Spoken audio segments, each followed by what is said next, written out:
Universiti Pendidikan Sultan Idris UPSI memaklumkan mengambil tindakan susulan selepas Kemalangan Jalan Raya membabitkan pelajar universiti itu yang berlaku di Gerik Perak awal pagi 9 Jun.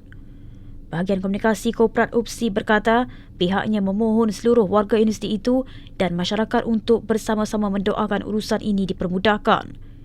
Pihak UPSI membuka bilik gerakan dan sebarang maklumat boleh dihubungi di talian 0545071148 pejabat atau 0195719977 hotline.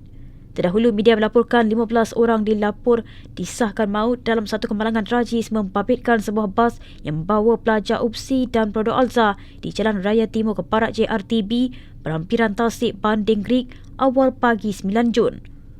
Menurut maklumat sumber, kejadian dilaporkan berlaku 1:10 pagi apabila pihak Hospital Gerik memaklumkan tentang kemalangan jalan raya berimpak tinggi di kawasan berkenaan.